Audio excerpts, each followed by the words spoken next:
Assalamualaikum warahmatullahi wabarakatuh. Perkenalkan, nama saya Rizky Agung Maulana dari kelas 2D. NPM saya 192191131.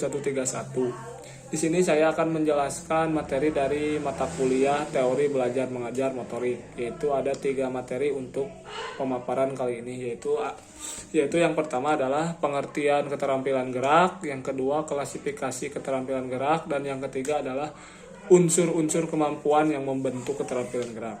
Oke, kita masuk ke materi yang pertama. Apa itu keterampilan gerak? Nah, keterampilan gerak merupakan kemampuan seseorang dalam melakukan gerakan dengan koordinasi sebagian atau keseluruhan tubuh berfungsi dengan baik. Tingkat koordinasi gerakan relatif tinggi. Untuk mencapai atau memiliki keterampilan gerak yang baik diperlukan proses belajar dan berlatih dalam jangka waktu yang relatif lama atau waktu yang telah ditentukan. Jadi faktor bakat, terus kesungguhan belajar, media belajar, metode belajar, dan tingkat kesulitan gerak sangat mempengaruhi lamanya waktu belajar. Nah, jadi ada beberapa pendapat yang mengartikan dalam keterampilan gerak, yaitu yang pertama, jadi menurut William pada tahun 2010 ada beberapa faktor yang mempengaruhi pembelajaran keterampilan gerak, yaitu yang pertama pelajar, yang kedua keterampilan yang harus dipelajari, dan yang ketiga kondisi di mana keterampilan gerak itu dipelajari. Nah, seperti itu teman-teman. Jadi gerakan keterampilan dapat diklasifikasikan berdasarkan berbagai sudut pandang, yaitu berdasarkan kecermatan gerak, berdasarkan titik awal dan akhir, terus berdasarkan stabilitas, jadi stabilitas lingkungan, dan yang terakhir adalah serta berdasarkan kompleksitas rangkaian gerak. Itu untuk tentang pengertian gerak. Nah, teman-teman, setelah kita tadi menjelaskan tentang pengertian keterampilan gerak, yang selanjutnya adalah klasifikasi tentang keterampilan gerak. Nah, ada beberapa ahli yang berpendapat tentang klasifikasi keterampilan gerak, yaitu diantaranya menurut Sugianto dan Sujarwo pada tahun 1993, keterampilan gerak bisa diartikan sebagai kemampuan untuk melakukan tugas-tugas gerak tertentu dengan baik. Nah, semakin baik penguasaan gerak keterampilan, maka pelaksanaannya akan semakin efisien. Gerakan keterampilan dapat diklasifikasikan berdasarkan beberapa sudut pandang, yaitu sebagai berikut, yaitu menurut berdasarkan kecepatan gerak. Nah, yang kedua yaitu berdasarkan titik awal dan akhir gerakan, dan yang ketiga itu menurut ada beberapa faktor. Yang pertama keterampilan gerak, yaitu yang kedua keterampilan gerak serial atau serial motor skill, dan yang ketiga adalah keterampilan gerak kontinu atau keterampilan gerak yang tidak dapat dengan mudah diketahui titik awal dan titik akhirnya. Nah, teman-teman, setelah tadi kita membahas tentang 2 materi, yaitu tentang pengertian keterampilan gerak dan klasifikasi keterampilan gerak, kita masuk ke materi yang ketiga, yaitu unsur-unsur kemampuan yang membentuk keterampilan gerak. Nah, seseorang memiliki keterampilan gerak jadi seseorang itu yang memiliki gerakan yang tampil adalah seseorang yang mampu melakukan gerakan secara efisien dan benar secara mekanis. Agar seseorang bisa memiliki keterampilan gerak yang baik, diperlukan proses belajar dan berlatih dalam jangka waktu yang relatif lama. Jadi, untuk mencapai efisiensi, diperlukan dukungan dari beberapa unsur kemampuan yang ada pada diri pelakunya. Nah, yang perlu mendukung agar gerakan menjadi terampil atau menjadi efisien bukan hanya kemampuan fisik, tetapi juga kemampuan emosional. Antara ketiga kemampuan tersebut saling berkaitan dalam membentuk efisiensi gerak. Nah, teman-teman,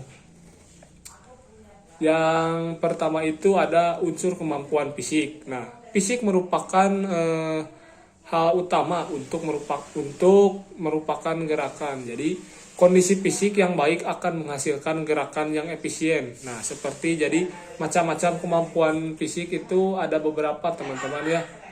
Yang pertama yaitu ada kecepatan reaksi, terus kekuatan, ketahanan, kecepatan, fleksibilitas, dan ketajaman indera.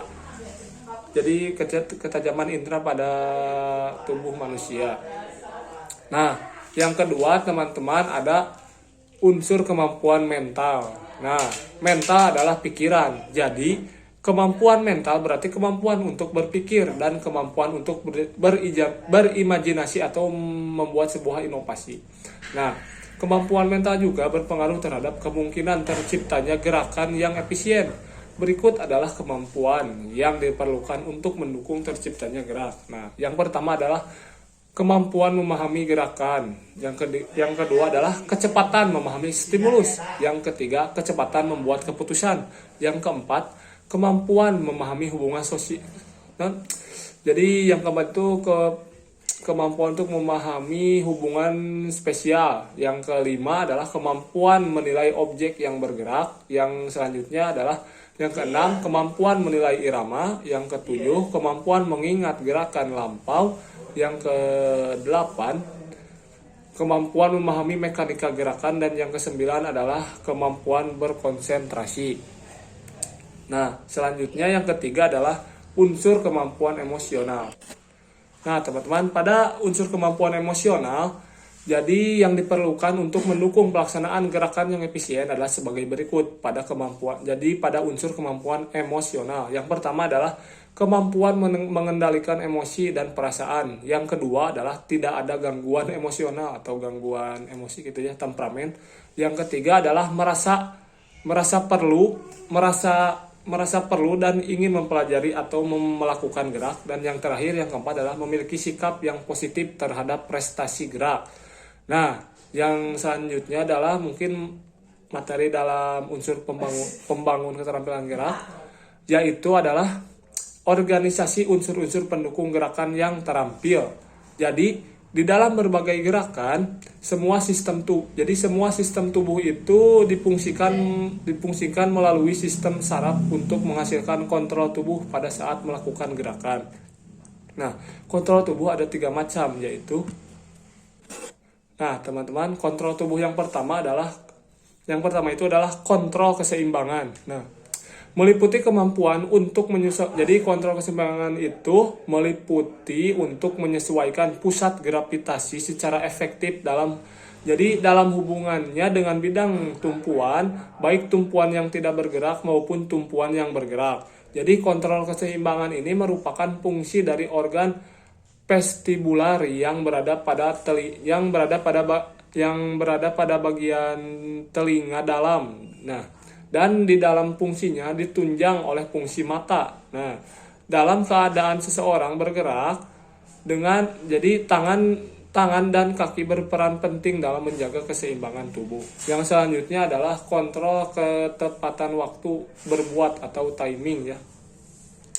Nah, teman-teman, jadi pada kontrol ketepatan waktu pada dasarnya merupakan pengatur irama gerakan. Dalam hal ini terwujud dalam bentuk ketepatan waktu kontraksi.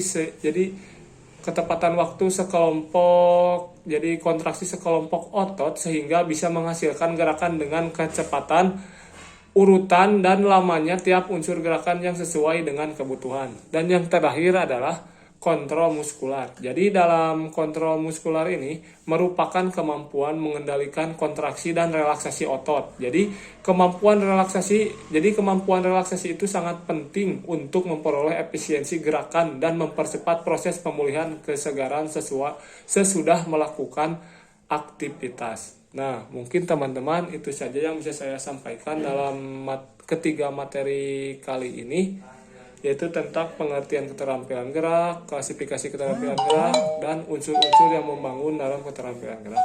Mohon maaf apabila banyak kesalahan kata. Wabillahi taufiq wal hidayah. Wassalamualaikum warahmatullahi wabarakatuh.